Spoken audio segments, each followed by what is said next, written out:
Tem um vídeo no meu canal que eu falo com o Eduardo Miranda, que foi o responsável por aprovar cavaleiros no Brasil. Caramba! Eu fiz um evento...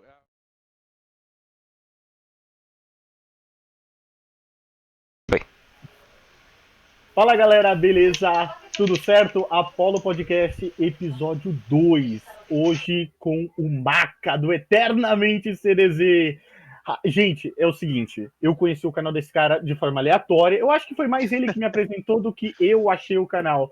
Mas foi uma coisa fantástica, foi uma coisa absurda, porque era tanto conteúdo bom num lugar só. Sabe quando você descobre meio que uma mina de ouro sem querer? É o canal desse cara. Não, é sério. Eu não tô fazendo propaganda exagerada porque me pegou de surpresa. Foi uma coisa. Eu falei, meu, como esse canal não é o melhor canal de CDZ, porque, meu, eu já acompanhei alguns canais de CDZ. E o canal do Maca, ele tem uma dinâmica explicativa sensacional. Então, vocês que não conhecem, o Maca, ele gerencia, é dono do canal Eternamente CDZ, e eu recomendo demais que vocês vão lá, se inscrevam e conheçam o conteúdo. Cara, o conteúdo é tão bom que eu tenho certeza absoluta que todo vídeo você vai dar like. E cara, não fica apertando, porque senão você tira o like, mas a vontade que dá é essa mesmo. Obrigado, de verdade. Eu vou iniciar que nem eu inicio meus vídeos. E dá pra pedir também, né? E eu tô com vários projetos, hoje nosso canal, antes de eu falar, vou me apresentar. Pessoal, eu sou o Maca. Fala, Boa Sentes, noite, eu Maca. sou Maca e você está no Apollo Podcast, não necessariamente É, CDZ. solta aquela placa aí. Aí. Eu, na verdade, assim, meu canal, ele fez um ano, dia 9 de fevereiro agora. Ele começou no meio da pandemia, que a gente tá todo mundo trancado.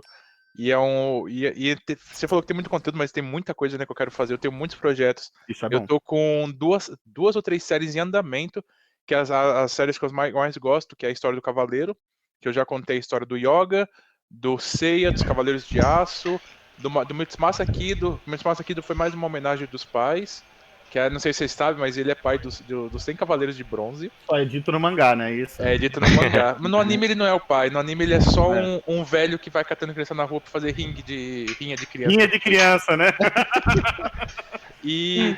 Ontem eu soltei um do Wiki de Fênix, contando toda a história dele. Essas histórias de cavaleiros tem geralmente entre 5 e 15 minutos, dependendo do conteúdo. Por exemplo, o do Wiki teve 15 minutos, do Yoga teve 17. Então eu conto tudo, desde quando começa a saga dos Cavaleiros de Bronze até o final da saga de Hades, passando pelos filmes. Então, Perfeito. a outra que eu tô fazendo é sobre a mitologia nórdica em Cavaleiros, porque eu sou apaixonado por mitologia, eu já fui professor de história. Eu vou contar isso Ô, durante louco!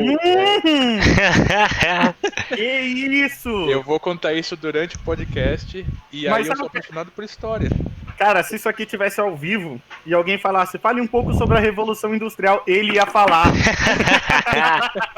Meu nicho sempre foi mitologia e guerras mundiais. Eu sou viciado em guerras mundiais. Primeira e Segunda Guerra eu estudei desde meus 6 anos. Caraca. E é engraçado que eu tava discutindo isso ontem, eu ia até passar pro Rory, que é um tema interessante pra gente trazer, né, Rory? As guerras mundiais. É, sim. É É uma uma parada que coisa eu estudei muito na escola. Todo ano a gente chegava no meio do ano, abria o livro em Segunda Guerra Mundial. Sempre. Tinha Segunda Guerra Mundial, sempre. verdade. E era um negócio Isso que. torna fascinante, né? Um cara bom pra falar é o Castanhari. Eu sou fãzaço dele. O cara fez os vídeos de história do canal dele, é fantástico. Eu sou muito fã do Castanhari. Realmente. Mas sobre Eternamente CDZ, que é o que a gente vamos falar do barco. É o tema. Isso, é o tema. Vamos falar um pouco do seu canal, cara. Como você teve a ideia para começar o seu canal? Tipo, você tava na rede determinado dia, tomando uma cerveja ou um leite, dependendo da sua idade, e falou, eu quero fazer um canal no YouTube. Conta pra gente. Primeiro que vou fazer 33 anos daqui uma semana exatamente. Então era cerveja. Opa, era cerveja. Não chega a ser cerveja, era tequila. Certo. E aí eu tinha, na verdade, assim, em 2012, eu criei um blog chamado Eternamente CDZ. Não sei se ele tá ativo ainda, porque faz muito tempo que eu não mexo. Aquele antigo Blogspot. Nossa, saudade. Né? Saudade. E eu fazia. Nossa, total. Eu tinha blogs. Todo adolescente depressivo tinha blog naquela época. Todo. E aí eu criei o blog Eternamente CDZ e postava algumas notícias, porque o meu intuito era tentar fazer um site igual o Cavos Zodíaco, que é hoje o maior portal de cavaleiros, não só no Brasil como no mundo. Com exceção do site oficial do Mestre Kurumada, ele é o que tem mais conteúdo de cavaleiros. Kurumada é o criador da... Isso, o Masami Kurumada é o criador. Nos outros países tem alguns sites, mas que não alcançam muito público. Aqui no Brasil, o site ele tá no ar há mais de 10 anos. Só pra você ter uma noção, e não para, todo dia tem notícia. E aí eu criei, depois em 2013, entre 2012 e 2013, começou a onda do Facebook maior, que o Facebook existe desde 2004, só que no Brasil não tem, né? Nós brasileiros sempre estamos atrasados pra tudo. E aí eu criei a página, que é a Eternamente CDZ, que está no ar até hoje. Nós devemos ter em torno de 6.300 pessoas, 6.300. E em 2013 a gente teve um boom, que eu vou contar, que é uma história até meio engraçada quando a gente fez. Foi no meio daquelas, não vamos pagar 20 centavos a mais, não sei se vocês lembram, aquelas manifestações de Nossa senhora. Então, foi nesse meio por causa de uma postagem que fez, mas isso eu conto mais pra frente. E aí começou, e em 2014 eu criei o canal pra fazer o que eles chamam de shorts, que é pedaços do anime. Não era pra ter o conteúdo eu falando, era mais uma coisa... eu vou colocar o episódio do anime aqui, colocar um negócio só pra que tenha a ver com Cavaleiros. Sim. E deixou parado. O ano em 2019 eu criei o Instagram, que aí começou a bombar o Instagram também, que também é o @EternaменteCDZ. E depois em 2020, no dia 9, eu conversando com um amigo meu do canal Cafofo do Tom, ele mais me ajuda a fazer as pesquisas e a gente faz bastante coisa junto. E aí eu falei pra ele, eu queria fazer um canal de cavaleiros, eu tenho o canal e eu queria fazer um conteúdo. Ele falou, joga no seu Instagram e pergunta. Eu perguntei, se vocês gostariam de um vídeo sobre as armas de Libra ou a verdade dos grandes mestres? Eles pediram as armas de Libra, que foi uma teoria que eu criei por que existem 12 armas. Porque todo mundo acha que essas 12 armas são os cavaleiros de ouro, mas não são. Aí eu coloco isso no vídeo, depois eu explico pra vocês também. Tá bom. E eu joguei esse vídeo no dia 9 de fevereiro e desde então eu tô postando vídeo. Eu posto vídeo de quarta às 19 e sábado às 13. Sábado geralmente é abertura, alguma coisa de jogo, não é propriamente eu falando alguma coisa. E de quarta é mais minhas teorias, coisas loucas que eu faço. Caraca, que show. Deixa eu perguntar, você assiste Cavaleiros desde a Rede Manchete? Desde a Rede Manchete. Nossa. Quando o Seiya, ele fazia lá, me dê sua força Pegasus, você fazia também, cara? Ou era só eu que era maluco, velho? Eu era o pó de diamante. Eu Nossa! Pó de diamante! Eu sei fazer a dancinha inteira do cisne. Tá, mas não precisa mostrar. Não vou mostrar. É brincadeira. Se quiser, o espaço é teu. Você vai... Exatamente. Pezinho fazer. Inclusive, um fato curioso, eu já fiz cosplay do Yoga. Eu, essa pessoa branca de olhos azuis e tal. Loira pra caramba. Tanto que me apelidaram de Xuxa de pavão, Xuxa de pomba. Nossa, você ganhou um apelido. Meus amigos. Não, mas é coisa de adolescente, né? Todo adolescente já fez. Mas, então, tipo, quando você começou a assistir os Cavaleiros do Zodíaco, eu sei que quando a gente começa a assistir, a gente nunca começa pelo primeiro episódio.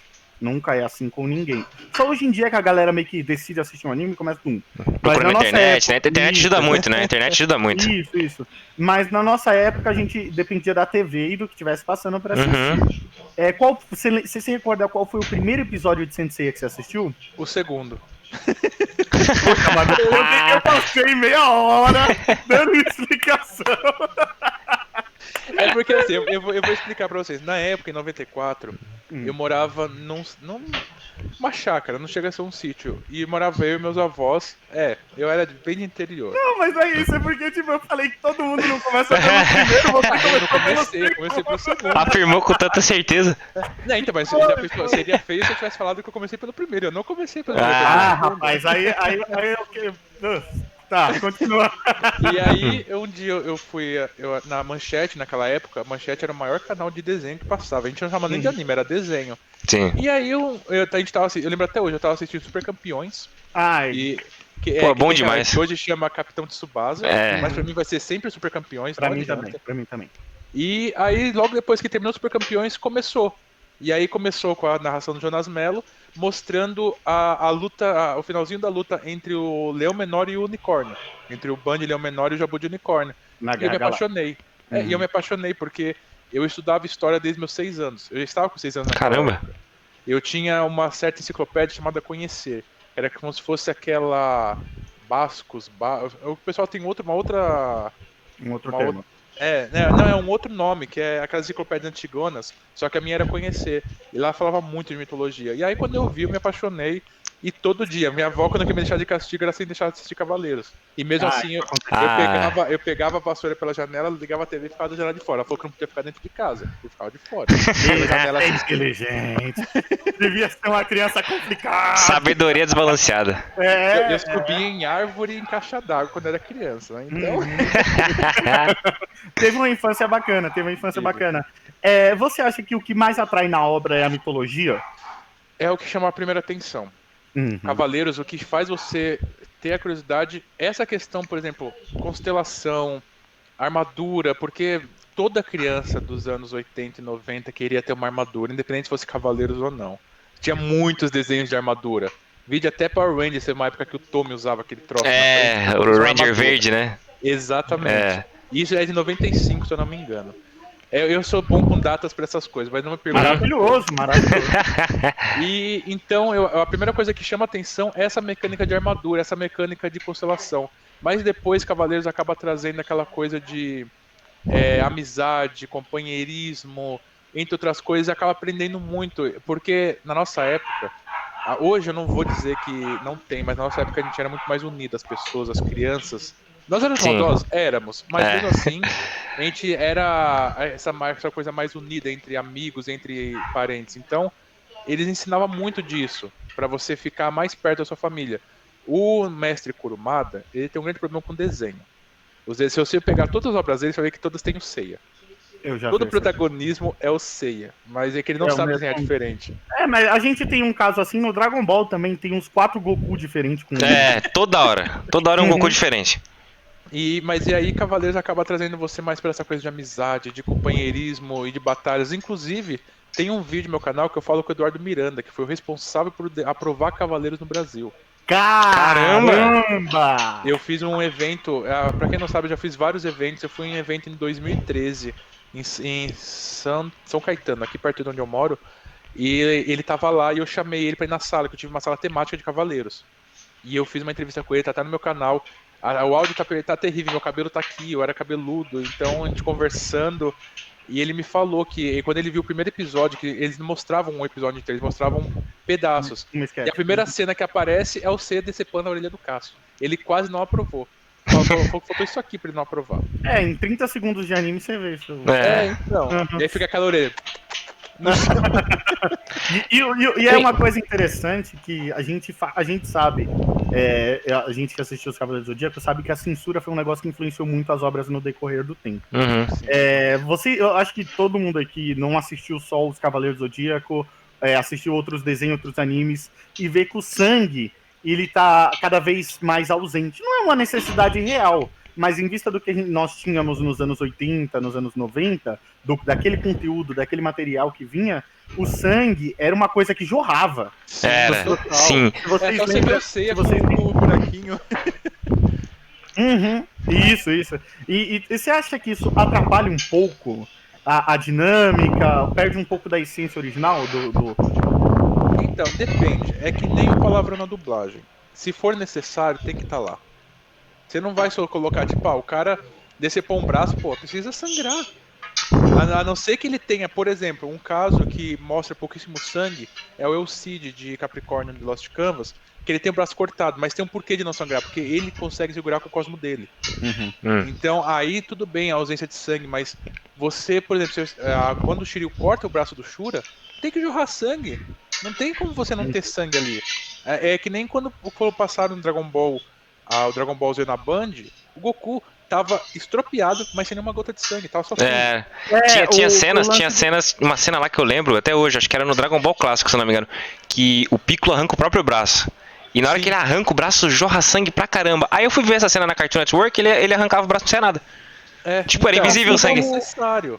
Dragon Ball Kai também fazia isso. Né? Que, era um golpe que atravessava o Piccolo e o Raditz na aí mesma cena. tu vê no Dragon Ball Z. Atravessava o Goku e o Raditz.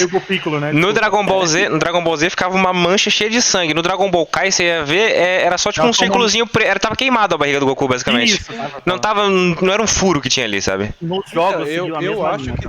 Exatamente. Eu acho que, assim, em jogo, não necessariamente precisa ter sangue, porque é uma animação. É um conteúdo pra criança também. Exatamente. Por exemplo, o Alma dos Soldados, meu filho joga comigo. Então, não seria apropriado. Mas se o jogo propor sangue, por exemplo, Resident Evil, você não vai dar um tiro na cabeça do zumbi e não vai sair sangue. Vai exatamente. sair sangue. Você vai tomar uma porrada do Nemesis, vai sair sangue. Em algumas versões. Sangue roxo. Em algumas versões japonesas é até censurado o sangue, se eu não me engano. Em alguns Resident Evil mais antigos, tipo no Resident Evil 4, a versão japonesa, se eu não me engano, quando o cara vem com a motosserra lá, o Dr. Salvador, vem cortar a cabeça do Leon, ele corta e não cai a cabeça. O Leon cai normal. Sabe? Então, tipo, tem isso. E fica bem estranho, porque o cara vai lá, passa a motosserra no pescoço do Leon e a cabeça continua lá e o Leon cai normal. Não jorra sangue, sabe? Tem algumas censuras que são desnecessárias. Por que eu falo? Se a cena propuser a necessidade do sangue, beleza, que é a mesma coisa do palavrão. Você não vai soltar a cada 2 segundos um palavrão numa dublagem ou num filme brasileiro. Sim. O filme brasileiro tem muito de palavrão, mas é porque a gente fala palavrão. Fala. Então, mas na dublagem, que nem agora teve o Dota, eu até teve um vídeo do Wendel falando que quando tinha que soltar palavrão, ele soltava palavrão porque fazia parte do contexto. Você não vai dublar soltando 10, 15, 30 palavrões em uma cena de 10 segundos. Mas isso pra gente começou a ficar meio que até assustar quando aparece, né? Porque eles nos desacostumaram a lidar com o palavrão na dublagem. Assim como se a gente pegar um filho bastardo, né? Entendeu? Eles desacostumaram. Por exemplo, eu lembro que eu assisti bastante. Por exemplo, vou abrir só uma janela e vou fechar rapidinho. O Naruto clássico. Você assiste Naruto clássico, você pega assistindo dublado. Não tem um palavrão no Naruto clássico. Sim. Quando eu passei pro Shippuden, antes dele começar a ser dublado, tinha palavrão. Então eu assisti legendado com palavrão e me assustou. Caramba, entendeu? É um choque térmico. Se bem que depende de quem fez a tradução, a parte, porque é muito geralmente assim, quando você tem essas traduções de anime, antes de fazer a dublagem, são fãs que fazem, fã coloca o que quer. Não necessariamente que ele está falando palavrão. Mas existe o palavrão no mangá também, né? Então, no mangá sim. Mas eu acho assim, que você falou, se for necessário. E antigamente, agora eu vou abrir um parênteses rapidinho e fechar. Okay. Os estúdios eram proibidos de falar palavrão, de falar Nossa Senhora, qualquer coisa que remetesse à religião. Isso era proibido dentro dos estúdios. Eu não sei se vocês fizeram com o Ricardo Fábio. Ricardo Fábio. Eu não sei se ele comentou isso com vocês, em off, porque na entrevista ele não falou nada, mas antigamente era proibido. Eles não deixavam você falar porque tinha uma série de contratos. Então é uma coisa muito... A gente acha estranho ver o dublador falando bunda ao invés de traseiro, tá ligado? Sim, então porque a gente se acostumou a ver eles falando assim. Quem chama policial... De tira. Nossa, de tira. Olha, o tira tá vindo aí, que tira. Você pega filme dos anos 80, tipo Exterminador do Futuro. Eu lembro até hoje disso. Exterminador do Futuro 2, que tinha o... Tinha o John Connor, né? Que era o John Connor criança lá no Exterminador do Futuro 2. Eu adoro aquele filme. Aí chegava lá, John, precisamos sair daqui, porque os tiras estão vindo. E sujou. Era sempre assim, sabe? Era muito padrão. Era, porque não podia. Hoje em dia os estúdios estão mais abrangentes. E o cara lá da ponta também está. Então é uma série de coisas que está se modernizando. Mas tem muita gente... que nem eu fiz uma entrevista agora, eu vou fazer um merchan também. Eu fiz uma entrevista com o Lobui, o dublador do Aioria. A gente ficou mais de 1h30 conversando. Na edição acabou ficando 50 minutos. Ele me contou várias coisas. Ele é um dublador do tempo em que tinha um telão. Não sei se já foi no estúdio de dublagem. Hoje é uma TV, tem uma base embaixo e um microfone. Antes era um telão. E tinha uma mesa onde ficava um monte de dublador ao mesmo tempo dublando aquela cena. E naquela cena, eles eram muito boicotados. Minha nossa, não pode. Muda. E aí eles tinham que ficar lá rabiscando o texto até achar uma coisa que encaixava ali e que fizesse sentido. Quem criou tira, ninguém sabe até hoje. Isso foi na época da Herbert Richards que criaram. E tem gente que usa até hoje.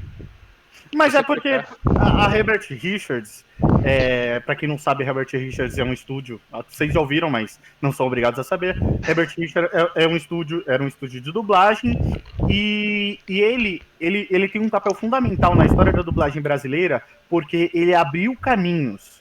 Ele abriu caminhos que até hoje são seguidos, que a gente, tipo, é como se fossem os mandamentos da dublagem. Exatamente. Se moderniza, mas tem a sua base, que muitas das coisas a Herbert Richards que criou. Agora vamos voltando para Eternamente CDZ. Lá. Eu gosto de sempre voltar pro teu canal, porque você tem muita coisa para falar dele. Tenho. Mas você falou como você começou seu canal, como você conheceu o Senseiya. Agora, como funcionava esses eventos? Como é que você entrou nessa coisa de evento, para começar? Então, vamos lá. E quando eu era o que nós chamamos hoje de otaku fedido, lá em 2000, esse termo não tem como. Todo otaku usa esse termo, não adianta. Todo mundo. Porque isso não é culpa nossa, é das camisetas, que antigamente a camiseta, hoje, ela é feita assim, com esse tipo de silk. Antigamente era um quadradão de borracha, que no sol esquentava, que era um inferno, e fazia você ficar fedendo. Nossa, era horrível, era horrível. Então, quem foi em evento sabe. Mas voltando, aí o que acontece? Nessa época, um amigo meu na escola, quando eu estudava, vamos no evento, vamos. O meu primeiro evento foi o anime... Nossa, me fugiu o nome agora, foi na Saúde, aqui em São Paulo. Friends. Não é Friends não, Friends foi o terceiro evento que eu fui.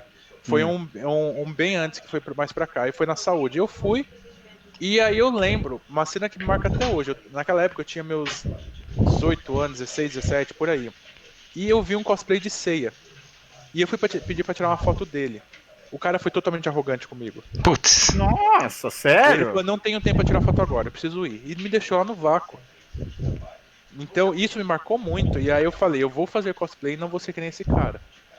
E aí eu fiz, tanto que o primeiro cosplay que eu fiz foi o Hades, o Shun Hades, com uma roupa que não foi show nada, era horrível. Não, mas o seu cosplay, o Shun Hades é show. Era um tecido preto só e eu não tinha nem peruca na época. Então, era bem pobre. Naquela época ninguém ligava se você ia. Como é que é o nome desse tipo de cosplay, ô Roger? Cospobre.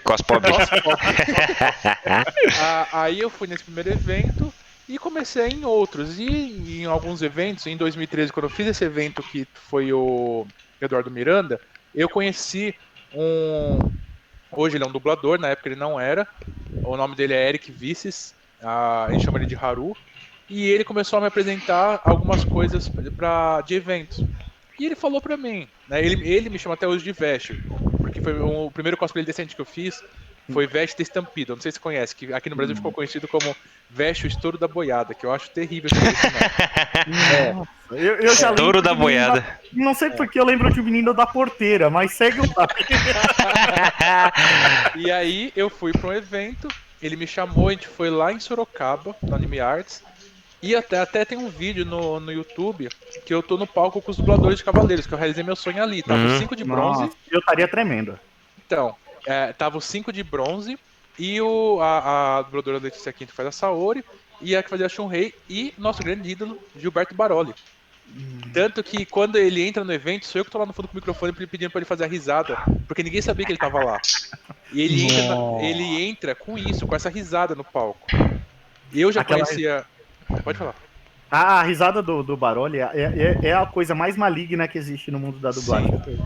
Eu já conhecia ele, o Elcio Sodré e o Hermes Baroli, porque um ano antes eu tinha feito junto... Não vou divulgar o nome da loja, que não convém, mas eu fiz um evento numa loja aqui na minha cidade, em Diadema, pro lançamento do Bravos Soldados.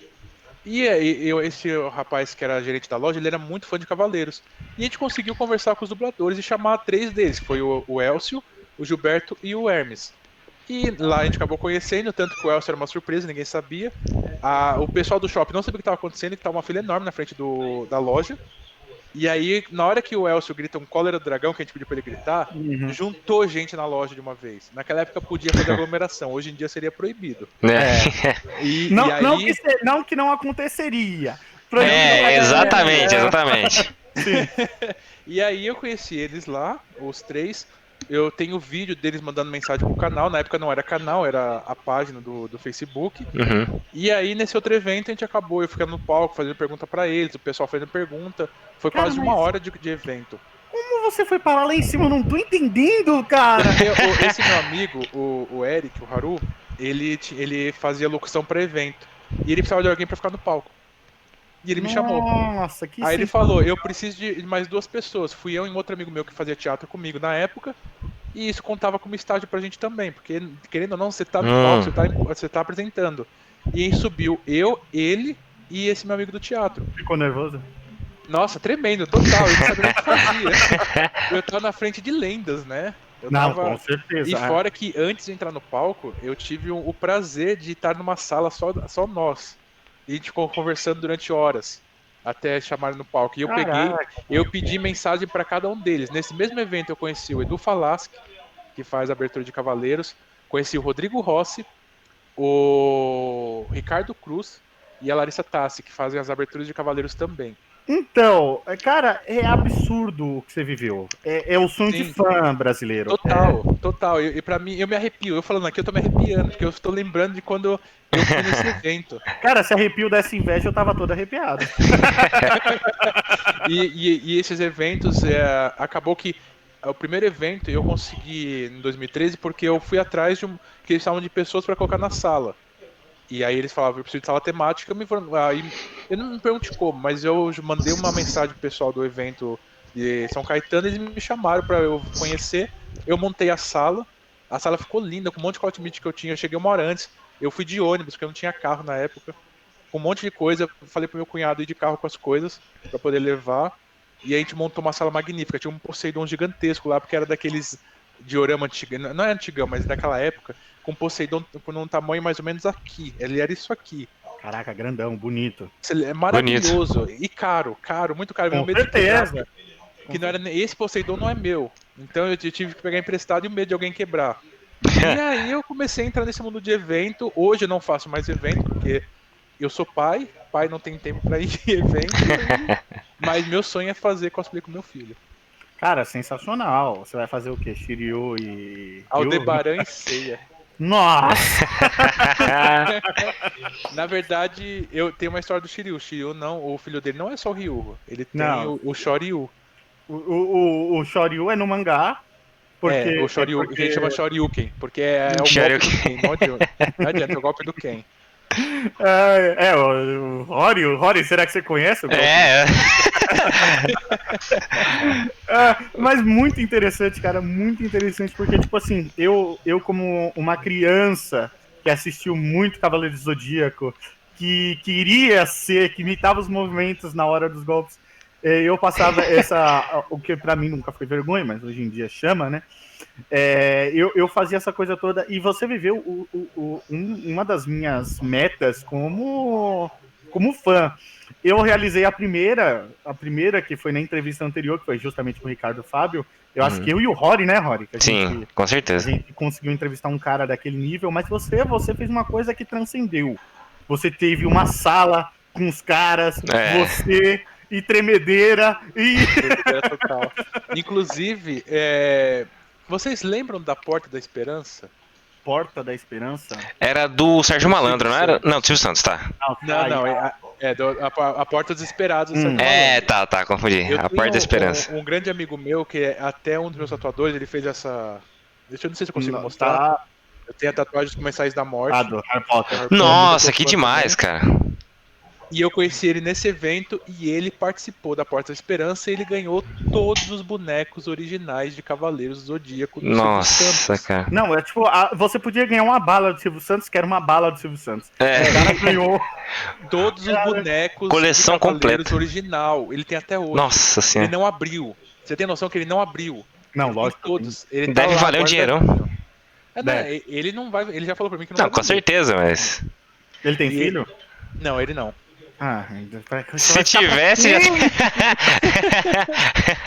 Ele tá adotando só pra... E aí ele me mostrou, eu tô marcado de fazer uma entrevista com ele, porque a história dele é sensacional. Ele não tinha, ele é um menino pobre, ele mandou uma carta pro Silvio Santos, o Silvio Santos escolheu a carta dele.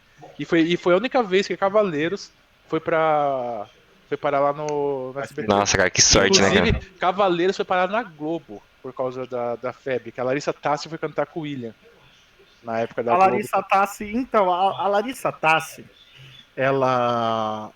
É interessante a coisa. Eu trabalhava num lugar e a Larissa Tassi cantava vizinho. Tipo, ela meio que era uma funcionária do meu sogro, sabe? E eu não sabia que a Larissa Tassi cantava. Quando me contaram, eu, não acredito, tá ligado? E ela parece uma pessoa muito gente boa, cara. Eu não sei se A gente conversou com ela também, eu tive fora os dubladores, eu sou muito fã de rock, e falar com o Edu Falaschi também ali na minha frente, o cara que... Sim. Mano, o cara é sensacional. Aí eu conversei com a Larissa, eu conversei com o Rodrigo, eu conversei com o Ricardo, então pra mim, ainda não conheço o Ricardo Fábio, que também é um sonho meu que eu tenho, porque a abertura de Dragon Ball pra mim é aquela coisa nostálgica, não adianta. Vou falar pra você, o cara é sensacional. O cara é muito da hora, muito gente boa.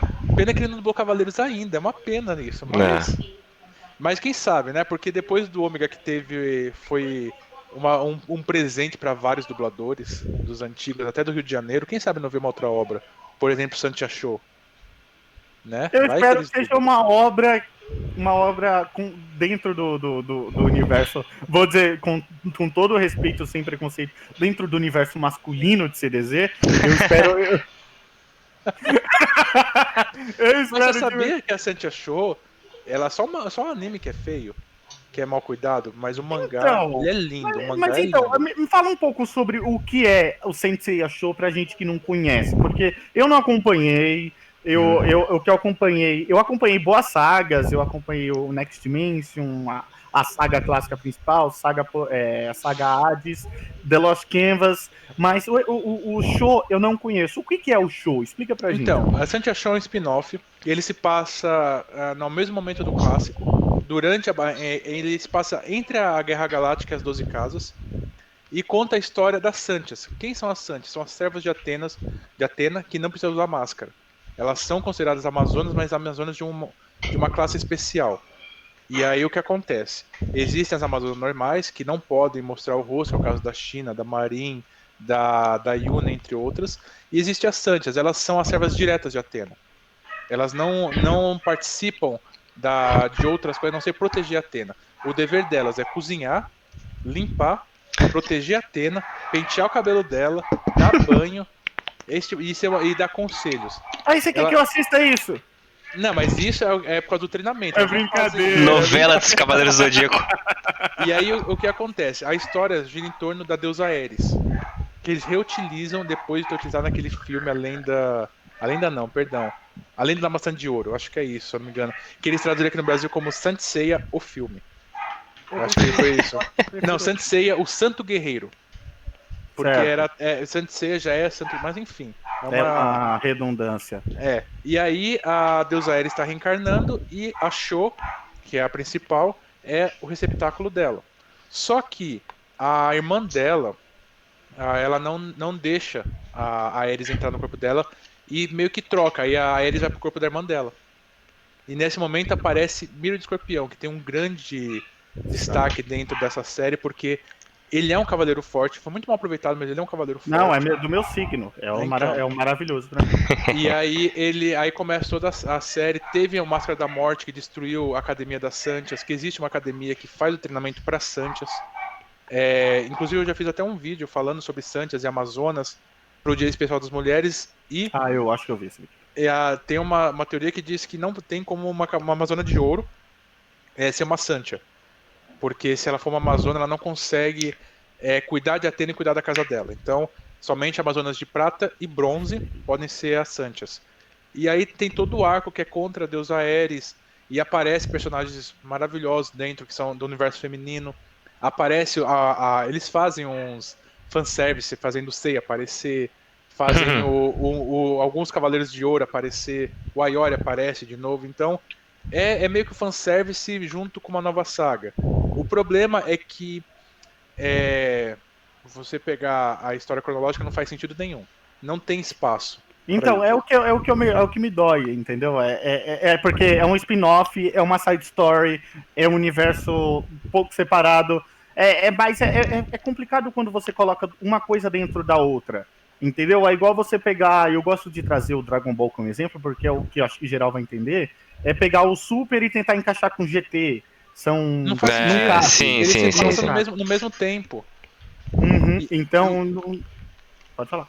Então, na verdade, assim, se você for parar para analisar friamente o Cavaleiros, existem lacunas? Existem. Por exemplo, o cara não vai. Num dia que ele lutar contra o Mist, no dia seguinte ele vai para as 12 casas. Existe um tempo no anime. No Um salto. mangá é uma porradaria uma atrás da outra. Você tem uma Até noção? porque precisa vender, né? Sim, no mangá, acabou a saga com o Ikki, já começa o Cavaleiros de Prata. Eles não têm descanso, as armaduras estão todas destroçadas.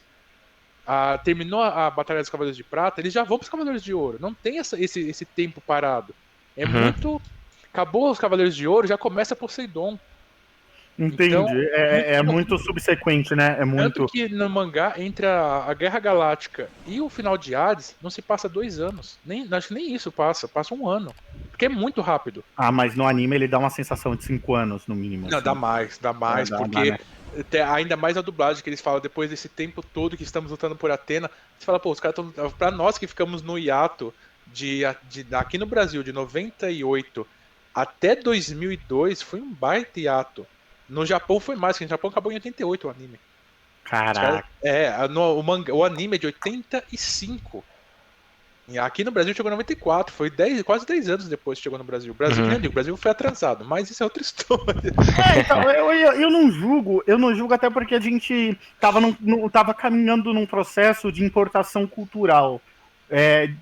Então a gente tava no começo de tudo, tinha Sim. alguns animes, mas nunca era uma coisa super atual. Ainda não é. Até hoje é muito raro vir coisa do Japão pra Isso, cá, de outros países. É mais Estados Unidos mesmo, né? Sempre isso, a Estados gente. Unidos. Você consegue ver online, mas você não vê uma coisa. É. Hoje, Não, por mas exemplo, não é. Não passa na TV, por esse exemplo. Dragon Dogma que eles estão falando tá meio que simultâneo, né? Tá fazendo a dublagem e já jogando Netflix. Hoje as plataformas de streaming estão aí pra mudar um pouquinho esse âmbito pro brasileiro, Sim. mas antigamente você levava 10 anos pra conseguir uma licença. Sim, Conseguir sim. liberar. Eu acho que a gente tem que dar méritos, principalmente nesse ponto, à Netflix, porque eu acho que é um trabalho excepcional você trazer esse material. É difícil, na minha cabeça estava inimaginável, vou trazer um exemplo de One Piece, trazer esse anime para o Brasil com a quantidade de episódios que ele tem, até porque é um compromisso enorme, e eu acho que quando você assume um compromisso, nunca você vai ter a ideia de fazer pela metade. Não, você sempre quer fazer inteiro. E o One Piece já tem 84 anos que tá passando. Então, o piratinha que estica. Eu não tenho nada contra, mas Tá chegando. meu filho assiste de vez em quando, eu paro. Eu fico assim, mas eu não entendo o que tá acontecendo. Não adianta. Tá chegando no episódio 1000 aquele anime, né? Tá em 900 e pouco, né? Eu acho que Mano. É só você ver. Vocês conhecem Bleach, óbvio. Sim, Bleach. Bleach, quando terminou, tinha 10 anos. Aqui no Brasil, demorou muito e ainda pra não chegar. chegou completo. E não chegou completo. Agora, em 2021 pra 2022, já era pra ter começado. Não sei nem se começou a última saga em animação. Que é a saga contra. Então, eles vão fazer a saga contra os Quinch, que não é Quinch, agora é outro nome. Então eu tô ansioso pra ver, porque eu li o mangá, detestei o final do mangá, mas eu quero ver o anime. Você ficou tipo. Eles rusharam a história. Rusharam. Eles não deviam ter rushado. Eles não explicaram nada, ficou um monte de coisa jogada. O Kubo não queria terminar essa série, forçaram ele a terminar. Eu tô sabendo disso. Então, ele rushou tudo. Enfim, vamos voltar pra Cavaleiros.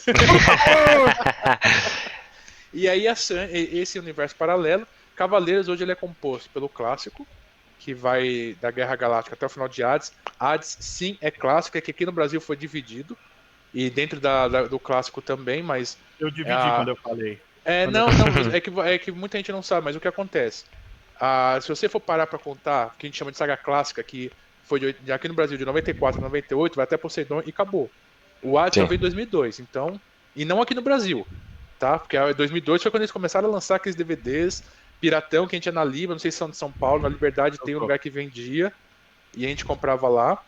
E então eles fizeram um arco de a Hades Santuário, que são 13 episódios, Hades Inferno são 12 e Hades Ilício são mais 5. Pra você, qual é a melhor fase da de Hades? Isso. A fase Santuário. Eu também acho. Entre Hades Santuário, Inferno e Elísia Santuário, porque a animação era mais bonita, a dublagem ficou excelente. Cara, tudo. a dublagem da saga Hades é uma coisa que eu quero entrevistar um dos dubladores que participou da dublagem. Principalmente eu queria um dos bronzes, mas eu acho absurda a qualidade da dublagem da saga de Hades. Eu queria entender por sabe quê. Que mudou de estúdio, teve vários problemas na época, entre dubladores, entre os estúdios. A primeira saga, Hades Santuário, foi dublado pela extinta Alamo. Depois mudou para a do Brasil. A do Brasil assumiu e até hoje ela é a detentora dos direitos para dublagem de Cavaleiros, com exceção da Netflix. Todas as outras é eles que fazem. A Netflix está numa outra, acho que está na Vox Mundi, se eu não me engano. Eu sei muito de estúdio, meu sonho é ser dublador, tá? Por isso que eu sei essas coisas. E aí, e teve problemas entre dubladores, entre estúdio. Muita gente não gostava, não conhecia a do Brasil, não queria dublar. A do Brasil estava iniciando. E aí você pega o original também não tá bom a qualidade. Mesmo no japonês original você fica, sabe, falta alguma coisa ainda. Eu acho que assim, eu sou apaixonado pelas vozes em japonês, mas aí em português falhou algumas coisas. Não sei se foi equipamento, se foi dublador. Tanto que quando em 2014 chegou a Lenda do Santuário, todos os dubladores Cavaleiros de Bronze foram passar com fono, porque eles precisavam tentar resgatar a voz de antigamente. Porque pensa, o Hermes, quando começou a dublar o Seiya em 94, ele tinha 18 anos. Quando ele foi dublar em 2014, ele tava quase 40, pra mais. O cara não tem mais aquele timbre que ele tinha antes pra gritar. Super natural também. Sim. Então, é normal. Então eles têm que fazer hoje, o Hermes tá nem no Brasil. O Hermes ele faz dublagem nos Estados Unidos. Ele faz aquela dublagem que a gente geralmente critica aqui quando Não, muda, né? Então, ele não faz isso. Ele é diretor de dublagem e ele tá tentando abrasileirar as coisas lá. Ele não pega. Então, ele é o cara da mudança lá. Porque eu sei que existe um preconceito, e eu falo isso porque eu passei a viver muito nesse universo de dublagem nos últimos meses, e a galera critica muito esse lance da dublagem brasileira não ser feita aqui no país. Sim, eu acho mas que tem aí chama dublagem de Los Angeles. Porque eles pegam o cara só fala português, não é ator, não é nada, vem cá, vem dublar. Mas isso mudou muito nos últimos anos. Pega 90% dos filmes mal dublados dos anos 90, é isso. Porque era lá fora, eles pegavam um médico, um padeiro, um açougueiro. O cara falava português, vem cá pra dublar. Eles não tinham preferência pra ator. As dublagens aquelas dublagens horríveis que a gente vê em documentários são feitas lá? Nossa senhora. Não, depende do documentário, depende o documentário e depende a qualidade do documentário que é apresentado. Porque tem do Story, né? Do Story Channel a gente tinha. A do Story. Então, na verdade, assim, a do Story Channel é feita aqui no Brasil. Só que aí a gente tem que levar em consideração o que o cliente quer. Porque o estúdio ele manda uma proposta. O cliente fala, não quero isso. E aí você vai fazer o quê? Você vai forçar o cara a aceitar o que você quer? Não vai. Caraca, mano, ele manja de CDZ, ele manja de dublagem. Cara, manja de tudo. Cara, é imparável, velho. Falando nessa parada da dublagem mal feita, eu não sei se vocês já chegaram a ver um canal que tinha na TV antigamente, eu não sei se ainda existe esse canal. Era True TV o nome do canal. True TV eu conheço. Cara, então, tinha uns programas lá que eram muito legais, só que a dublagem era horrorosa, era deplorável aquela dublagem, tá ligado? Sim. E aí, tipo, eu não tinha vontade de ver porque era muito ruim.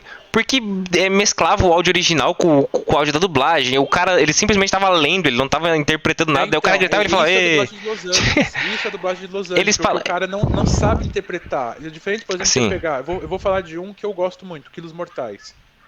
Se você pegar o Quilos Mortais, você escuta um pouco do áudio original, escuta. Mas isso é proposital. Não é porque os caras não fizeram direito, é porque o cara que é dono daquele comentário queria que a voz original aparecesse de fundo. Então eles diminuíam o volume e aumentavam o dublador. Sim. Algumas coisas são propositais, outras coisas, por exemplo. Eu acho que dá uma atmosfera bacana, desculpa interromper. Sim. Dá uma atmosfera bacana porque você fica ciente que tá sendo um produto feito em cima de outro. Sim. Eu gosto. É uma parada que eu já acostumei nesses programas americanos, documentário, de ouvir o áudio original por trás da dublagem. Eu já acostumei com isso. O ruim é, por exemplo, o cara tá assim. Aí depois de meia hora vem, então você tem que fazer assim. É muito ruim. Isso é uma parada que afetou os animes um tempo atrás, né? Sim. Tipo lá por 2000 2014, 2015, 2016, eu lembro que os caras falavam que tinha a dublagem de Los Angeles e a dublagem de Miami, que foi dublada em Miami. Era pior ainda. Cara, Miami era totalmente sincronizado. Tinha uns animes, eu não lembro agora por nome, mas eu lembro que tinha uns animes que tinham um potencial gigante pra ser famoso no Brasil, só que a dublagem estragou tudo, cara. Era horroroso, tipo, eles mudavam os nomes dos personagens, Tipo assim, tinha uma menina lá... Mas mudar nome é normal. Por exemplo, você vê o Joey no Yu-Gi-Oh! Não chama Joey.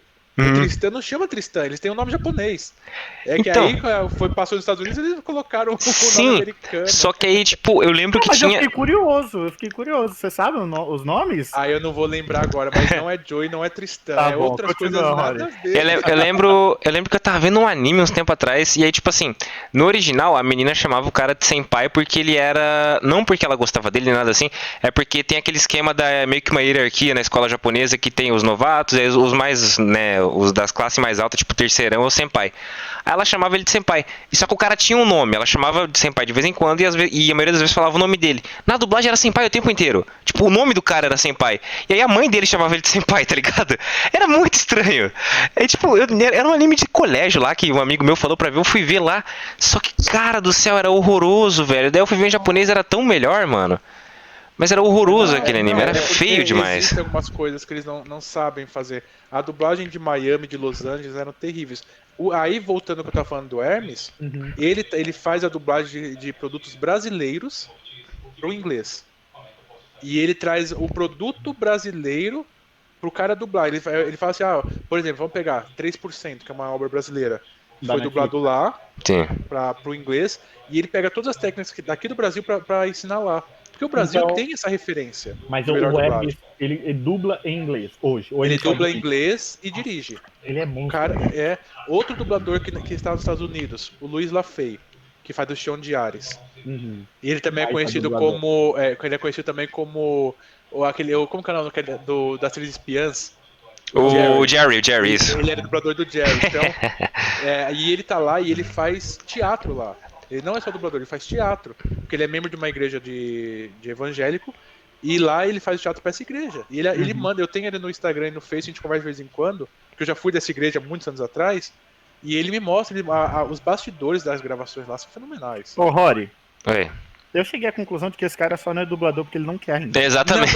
Não, eu comecei a fazer curso de teatro, só que eu tive que parar por diversos problemas. Meu sonho é ser dublador, mas vai demorar um pouquinho ainda. Tem uma parada que a gente vê, cara. Não vai ser uma supernova pra você. Você vai entrar mandando bem, eu tenho certeza. Porque, cara, você já tá naquele universo indiretamente. É uma coisa que eu entrei agora, eu tenho vontade. Não chega a ser sonho, mas eu tenho vontade. Eu acho que uma vez na vida, eu queria, mesmo que fosse uma participação especial ali, o cara, bom dia, doutora. Acabou, eu tô bem. Mas fandub. Não, mas então, eu também entrei nessa história de fandub e eu reparei que não é o que eu quero. Eu já fiz fandub, eu tenho canal de fandub também. Não, eu não sou contra. Cara, ele fez. Eu não sou contra fandub, eu só falei que muito pelo contrário. Eu acho que tem uns caras que são muito bons na fandub. Tem. Acho que foi hoje mesmo, eu vi um cara dublando o Kratos no God of War 4. Ele dublava muito bem! Sim. Eu falei, caraca, põe a trilha nesse vídeo que você fez, cara, e pronto, tamo vendo. É sensacional. Uma coisa que eu não curto na fandublagem é você pegar algo que já foi dublado e tentar refazer. Eu já não curto tanto. Eu acho que você podia, tem muito conteúdo que, por exemplo, se você pegar um grupo de 5 amigos, achar uma menina pra dublar 5 personagens e os caras pra fazer os outros, porque acho que eu já reparei lá que é mais difícil ter uma mulher nesse meio, a galera vai consumir esse material se você dublar algo novo. É legal. Posso comentar uma coisa de fandublagem? Claro, com certeza. Vamos voltar a 2013, onde existia o jogo... Antes do 7-1. Antes do 7-1? Bem antes. Que eles lançaram o jogo Saint Seiya Sanctuário por PS3. Era tudo em japonês e legendas em inglês, e até tinha legenda em português. E eu tinha a vontade de ver um Sonho de Cavaleiros dublado. Eu queria ver um jogo de Cavaleiros dublado. E aí eu chamei um amigo meu e a gente fez a Batalha da Casa de Touro. Ele fez o Seiya, eu fiz o Aldebaran e minha esposa fez a Marin. Olha que sensacional. E foi uma experiência. Eu naquela época eu ainda era muito amador. Eu faço também pra medir como tá a minha questão de atuação. que eu já fiz teatro, como eu falei, eu fiz teatro, fiz a apresentação de uma peça durante uma semana, que era meu TCC, vamos colocar assim, e aí eu tinha que estar no palco e eu era um palhaço assassino. Isso é uma história para outro dia, mas enfim. E eu dublando o Aldebaran, foi maravilhoso dublar o Aldebaran. Eu já fiz o Aldebaran, já fiz o Aiori, já fiz vários cavaleiros que eu sou apaixonado. Caraca, sensacional. Rory, coloca vamos colocar na agenda pra ele voltar, que ele só vai parar de vir aqui quando ele terminar as histórias tudo. Sim. Fazer um podcast de 1 hora só da história do palhaço. Não, A história do palhaço eu fiquei curioso agora. Não, eu também, pô, mas então, eu tenho, vamos sair um pouco da dublagem que... E voltar pra Cavaleiro. Não é, a gente tava. Mas você contou uma história muito boa de dublagem aqui. Eu até agradeço, porque a gente te chamou pra você comentar do seu canal, você abriu janelas maravilhosas na nossa conversa aqui. Mas eu tenho perguntas agora pessoais da sua relação com a franquia, que é pra você, ou pra você não. Se você só tiver uma base explicativa, qual é o cavaleiro mais forte que apareceu, sem contar os deuses, dentro do anime? Você quer que eu classifico por bronze, prata e ouro, ou você quer que eu classifico de todos? Porque é muito relativo. Porque o que acontece? Vamos pegar o Taizen, que é a... eu sabia que você ia entrar aí. Então você tem base pra comentar. Porque o que acontece? É dito que, por exemplo, o cavaleiro de bronze mais forte é o Ikki. Não tem o que falar. Ele é apresentado como um cavaleiro de bronze mais forte. Futuramente, ele tem outros que ultrapassam os poderes dele, mas dentro da categoria bronze, ele é o mais forte. Ele é originalmente o cavaleiro de bronze mais forte. Aí você entra na questão dos de prata. Você sabia que o Moses de Baleia, se você traduzir, é Moisés? Eles fizeram toda uma relação com ele abrindo o mar lá naquele episódio. Caraca. Ele e o Gek de Urso têm a mesma força física. Mas... O Gek é um cavaleiro de bronze. Mas a gente tá falando não de cosmo, a gente tá falando de força física. Os dois possuem a mesma força física. E eles só perdem pro Algete de Hércules, que é considerado o cavaleiro de prata com maior força física do santuário. Você tem noção que o cara ele é gigantesco. Sim. Então, aí a gente tem que separar. A gente tá falando de cavaleiro por cosmo, por força física. Qual atributo você quer fazer? Tá vendo que um cara com conteúdo é outra coisa? O cara sabe o que tá falando. Sensacional. Tá, mas vamos... Eu sei que você tem base argumentativa e tem meu achismo. O achismo é a melhor coisa do mundo. É a melhor coisa do mundo. Tá, vamos começar... Bronze mais forte, você falou que é o Ikki. Bronze mais forte... Agora, vamos englobar. Numa luta, qual bronze que venceria numa luta direta?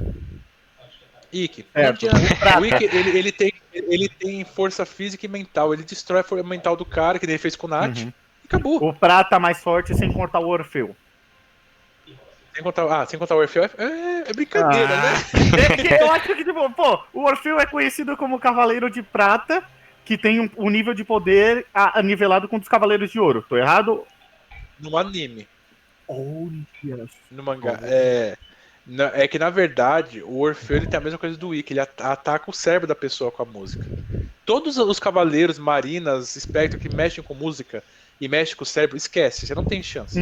Porque os caras atingem seu psicológico e acabou. Mas os Cavaleiros de Prata, o mais forte, pra mim, se não usar nada... Deixa eu pensar... O Místico. Eu pensei que você fosse falar o Místico.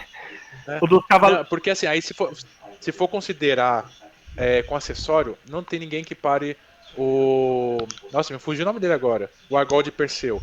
Que transforma todo mundo em pedra e acabou. O cara, olha, acabou. Mas se ele lutar, se ele lutar com uma gangue de cego, ele perde. E assim a Medusa foi derrotada. Mas é porque, tipo, eu acho que eles tiraram esse lance da cegueira ser um ponto fraco de uma Medusa. Com o tempo eles meio que, né, funcionou nos Cavaleiros, mas eu acho que hoje em dia numa história nova não funcionaria. Até porque é clichê. Netflix fez. Com o Argol de Perseu, o Shiryu ficou cego pra poder vencer. Mas a gente tá falando da mesma obra. Acho que num conceito, entendeu? Acho que é um conceito que entra nos Cavaleiros muito bem. É uma cena emblemática. O cara tá lá do nada, tchuc nos olhos. Pô! Tá ligando o olho! Eu fui uma coisa, que é isso. Mas, Cavaleiro de Ouro mais forte. Força física, o Aldebaran destrói todo mundo. Eu concordo totalmente. E aí eu prefiro não entrar no mérito entre Chakra e Saga, porque é difícil. E você vai arrumar a É muito briga. difícil você. Exatamente, mas pra mim, eu acho assim, depende muito de técnicas. Por exemplo, o Mu é o maior telecinese dentre os 12. O Aldebaran é a maior força física e, por incrível que pareça, de maior velocidade. Não, eu Porque acho. nenhum cavaleiro consegue atacar com o braço cruzado. Então, o Aldebaran, eu conversei com o meu irmão esses dias e falo que ele é um cavaleiro mal aproveitado, porque ele foi o primeiro derrotado na saga do Santuário. Obviamente a gente tira. Não, ele não, deixou, sim, a ele gente deixou. não tá entrando nesse mérito. Mas a gente tá falando, tipo, de nunca ver ele. Tá, sabe? A gente chegou na saga Asgard, que é uma saga que, obviamente, não existe no mangá. Ele foi ele apanha, e mesmo que tenha sido por um outro cavaleiro. E a pergunta é, onde estava o Mu? O cara. Por que ele escolheu o Aldebaran? Cara, eu nunca pensei nisso. Caralho. A primeira então, casa é Ares, né? Verdade. Então, aí, tipo, a gente chega na saga Hades, ele é o primeiro dourado que morre, entendeu? Mas você sabe por que ele morreu? Essa é a questão da continuidade entre anime e mangá. No mangá ele tava surdo. Ele lutou contra o Sorento e sabe aquela cena que o Siegfried perfura os tímpanos? No mangá quem faz isso é o Aldebaran. Ele não tava ouvindo nada. Aquela cena que ele está sentado com uma flor, ele está surdo. Como que ele vai escutar um espectro chegar? Tudo bem, é retardado você ficar sentado cheirando uma florzinha quando o santuário está aberta. Não pro Aldebaran. Mas ele foi lá, ele tava surdo, o cara chegou e matou ele. Cara, é sensacional, eu realmente não sabia dessa história. Então, ele tava surdo. Tanto que tem, no vídeo que eu falo sobre protagonismo ou mérito, que eu fiz um vídeo falando, o pessoal fala que os Cavaleiros de Bronze foi protagonismo vencer os Marinas. Não foi protagonismo. Os Cavaleiros de Bronze, eles não, mereceram. eu acho absurdo. Porque eu tenho um ponto que eu acho interessantíssimo, que é, depois da Batalha das 12 Casas, os Bronzes, eles alcançaram o 7º sentido. E nesse ponto, sempre foi dito que o 7º sentido é o cosmo máximo. Então, eu acho que foi até fácil. Eu acho, porque a partir do momento que eles decidiram derrotar seus adversários no Templo de Poseidon, eles derrotaram. O único que deu trabalho, eu falo mesmo, de todos, eu acho que é o Canon. O Canon e o Sorrento. Então, o Sorrento meio que não entrou em luta. Eu vou matar. Não, o Sorrento ele ficou mais. Isso, até porque ele sabia que tinha alguma coisa errada no despertar do Poseidon. A gente sabe da história, então. Mas eu acho que todos os cavaleiros que eles enfrentaram no Templo de Poseidon, assim como todos os cavaleiros que eles enfrentaram em Asgard, mesmo não sendo uma saga, os Bronze, eles estavam numa supernova de poder que não se igualava a mais nada. Entendeu? Então eu não tiro. Eu acho que até as dificuldades, elas não poderiam ter sido aplicadas. Elas foram aplicadas, que é um show e tem que vender. Mas, na minha opinião, eles venceriam fácil os Cavaleiros Deuses. Então, na verdade, vamos lá. Primeiro deixa eu te responder o que você me perguntou, os Cavaleiros mais fortes. O meu achismo, tá? É o Camus, porque com o zero absoluto ele não alcança. O Camus não alcança o zero absoluto. Mas ele consegue paralisar os movimentos dos outros. Na saga de Hades, quando ele fala sinto o frio do zero absoluto, isso é erro do anime, não é nem da dublagem, tá? Isso foi um erro do Japão, a adaptação já. Então, o único cavaleiro vivo que alcança o zero absoluto é o Yoga. Ponto. Não tem mais ninguém. Mas os Cavaleiros de Ouro, por preferência, tanto que eu tenho um Camus tatuado na perna, eu acho que ele é um... O cara não para de surpreender, mano. O cara não para. Meu Deus. Quantas cartas na manga ele tem? Eu tenho um Camus gigantesco na minha perna inteira, que eu fiquei 10 horas tatuando ele. Caramba. E ele é feito em traços realistas, não são traços do anime. Eu imagino como é que é, eu imagino. E aí eu tenho a espada de Hades aqui, tenho o Zeus de Poseidon no outro braço, mas depois eu falo sobre tatuagem. Você que tá assistindo isso aqui, se você não for no Eternamente CDZ seguir o canal desse cara, você tá cometendo um erro na sua vida. É só isso que eu falo pra você. Meu Deus, esse cara é incrível, velho. Não, incrível. Então, aí voltando, o que acontece? A saga de Asgard, ela é chamada de saga transitória. Por quê? A saga transitória é um arco que eles usam pra encher linguiça. É o que ele... Porque assim, na verdade, o único cavaleiro que foi desenhado utilizou o Masami foi o Orfeu, o Mimi. Que o Mimi parece com o Orfeu, não tem nem o que falar. Mudaram a cor do cabelo, um pouquinho, mas é a mesma coisa. E aí, nesse arco, eles estão naquela coisa. Eles não podiam dar um poder pro cara que ele já tinha, porque senão ele vencia muito fácil, mas também não podia deixar ele apanhar tanto. E fica nessa coisa. Quando chegou o Poseidon, que é o arco oficial, os Cavaleiros de Bronze, eles já estavam com o sétimo sentido não totalmente desperto, mas estava faltando, tipo, isso aqui para despertar. E acontecia com muita frequência. Exatamente, tanto que as armaduras de bronze conseguiam atingir o patamar de armadura de ouro por causa do cosmo deles. E o sangue dos dourados também influencia. Que é uma coisa que me incomoda um pouco isso. Depois eu vou explicar o porquê. Não, eu acho que... vamos aproveitar essa janela e ficar ali só pra gente fechar a história do sangue. A única coisa que eu acho que me diz você se aconteceu, na verdade eu acho que não aconteceu, é a armadura do Ikki ter passado por esse processo. Então, na verdade, eles... vou ser bem sincero, desculpa palavreado, se não puder, coloca um pi depois, que foi uma cagada, pra não falar outra coisa, eu ia falar palavrão, não vou falar palavrão.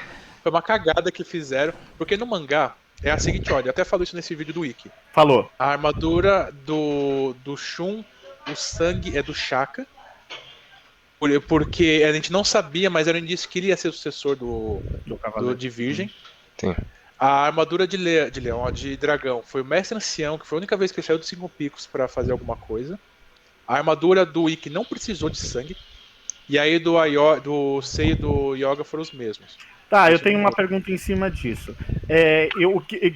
Na questão do Mestre Ancião, eu prefiro a versão do anime. Não muda. Porque a gente tem o Mestre Ancião num estado de semi-morte. Foi mesofetamenos, eu acho, se eu não me engano. Isso, que é um estado onde o coração bate em um ano o que ele bateria em um dia. É absurdo, Rory, isso. O seu coração, tipo, que vai bater num ano que uma pessoa normal bateria num dia. Mas pra isso você precisa ficar parado. Não, sim, exatamente. Exatamente, por isso que eu acho um furo. Se o cara... Entendeu? Mas tem outros furos. Por exemplo, você lembra quando um certo filler chamado Oco apareceu? No anime? O que era o outro discípulo. Tigre. O Mestre Ancião, ele sai, ele anda, ele quase luta, ele leva o cosmo. E depois, numa janela filler, o Mestre Ancião desaparece do anime. E aí ele vem falar que ele se saiu pra poder aumentar o cosmo dele, sendo que ele não foi pra luta. Pra que ele vai aumentar o cosmo dele se ele não vai lutar? Então, mas aí é que tá, a gente debate muito, a gente entra... Eu acho que todo fã de Cavaleiro, ele tem essa percepção de batalhar o anime com o mangá. É uma coisa natural em qualquer franquia. Sim, eu não considero como erro. Pra mim, a obra original é o mangá, e aí vem os universos paralelos. Então, mas o erro na questão aqui, que eu tô falando, é um erro no mangá. Se o cara tá num estado onde o coração dele bate por dia, por ano, o que ele bateria num dia, como ele tem resistência física corporal para dar metade do sangue do corpo para restaurar uma armadura? Eu acho que isso exigiria mais do corpo, exigiria mais do coração. Então, mas se ele tivesse... Aí entraria uma teoria que... E se essa preparação que ele falou que tava fazendo no anime se aplicasse no mangá? Mas aí vamos discutir só o mangá, como você falou que é a obra original. Sim, não, mas já pensou se ele tivesse preparado também? Aí, mas eu acho, mas é que assim, eles colocaram esses cavaleiros específicos porque os cavaleiros de bronze são sucessores deles. Com exceção do Seiya com a Ioria, porque o Ayuro já estava morto, não tinha como ele voltar para dar o sangue. E o Yoga com o Miro, porque o Camus também já tinha morrido. O resto é sucessor. E aí o que acontece? A gente vai ter um erro de continuidade no Next Dimension, porque da armadura do Shun sai o Shaka. O sangue dele tá na armadura e ele vai enfrentar o Shijima. E vai aparecer quem? O Aldebaran? O Aldebaran vai sair pra lutar contra um cavaleiro. Não tem lógica. Entendeu? Aí uma outra coisa que me deixa um pouco incomodado. Por que precisa de meio sangue de cavaleiro de ouro, ou cavaleiro de prata, ou de bronze, que seja, e quando é da Atena, um pinguinho faz a armadura toda se regenerar? Ah, mas aí eu já acho mais justo.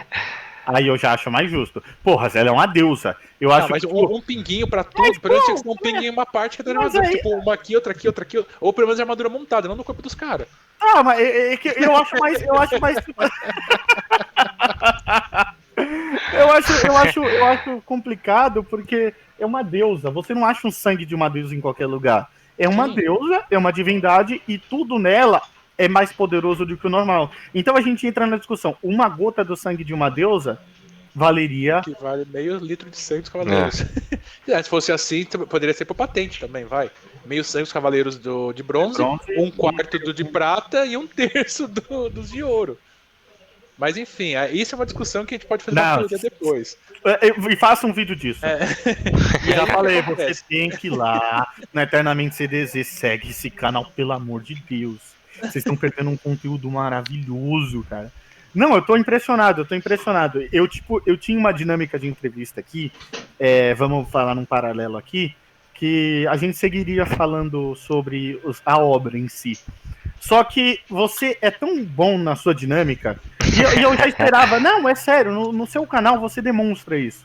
Você é tão bom na sua dinâmica que você é mais do que Senseiya, sabe? Você é uma máquina de história e eu acho isso sensacional, cara. Eu acho sensacional. Eu acho que você devia contar um pouco dessas histórias no seu canal também, porque tem tudo a ver com o CDZ.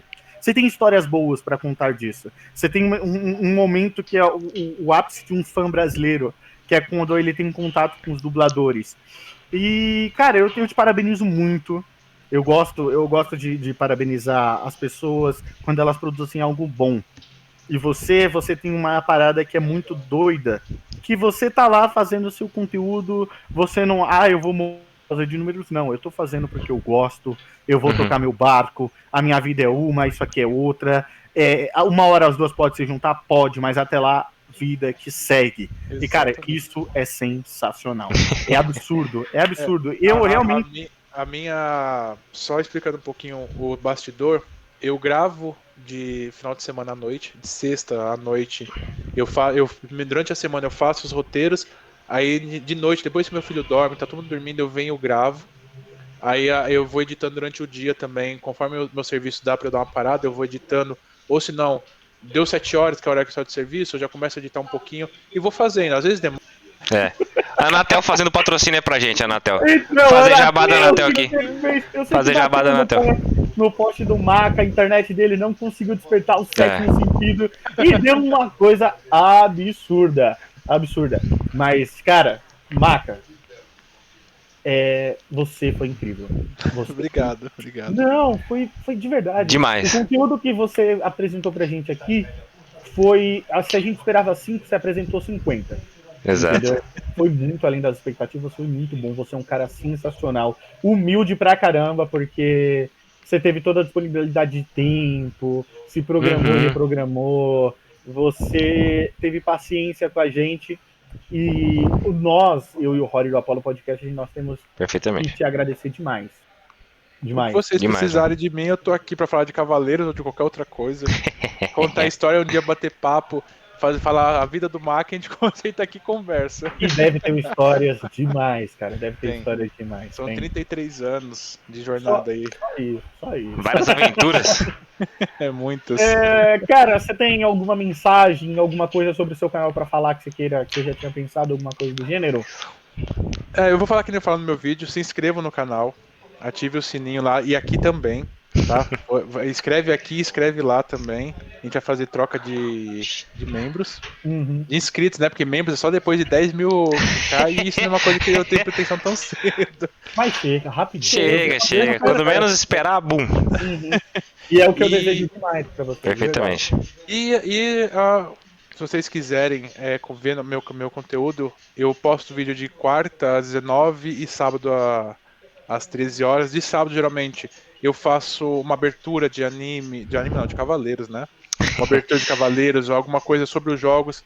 E daqui a alguns dias eu vou estar postando gameplays do jogo Alma dos Soldados, que eu estou fazendo para contar a história do jogo. E o que vocês tiverem, eu tenho as redes sociais, que é Facebook, Eternamente CDZ, e Instagram também, @EternaменteCDZ. E é isso aí, eu precisando de mim, eu tô aqui de total disponibilidade e vou encerrar com meu bordão. E você? Já sentiu o Cosmo? Legal demais. Mais uma vez, nós agradecemos a você. É absurdo, eu consigo ver absurdamente às vezes que você vai voltar aqui para contar suas histórias. Quando sair material novo de Cavaleiros, como nós sabemos que tem material vindo, você volta aqui para explicar tudo que você sabe desse material. Nós esperamos demais que você tenha disponibilidade, que você dê esse espaço, deixe um espacinho na sua agenda pra gente. Eu acho que foi tudo maravilhoso mesmo. Eu gosto de frisar porque você foi fora da curva com a gente. E, cara, obrigado de verdade. Obrigado. Eu que agradeço. Só tenho a agradecer, mano. Precisa de um consultor de cavaleiros, estamos aqui. Pode chamar. Certo.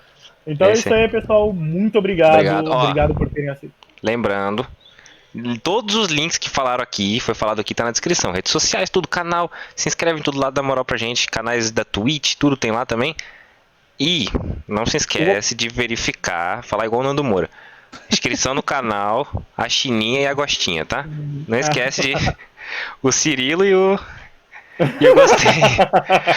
Não esquece. Lembrando que eu gosto de enfatizar o Rory, ele lá faz live quase todos os dias na Twitch, no horário da tarde. Você que curte gameplay de jogos, seja jogo retro, jogo atual, o Rory tá lá, o cara é brabo, responde todo mundo, dá uma atenção braba pra todo mundo. Se inscrevam lá no canal da Twitch dele e espera porque o cara aparece. E a live dele é da hora, é da hora. Meu Instagram tá aqui. Assista, você vai curtir. Meu Instagram tá aqui na descrição, quem quiser, tiver interessado, siga lá. Muito obrigado a todo mundo, tenham uma boa noite, até semana que vem. Tamo junto. Mais um podcast. Valeu. Durante a semana eu revelo quem vai ser. Valeu! Falou.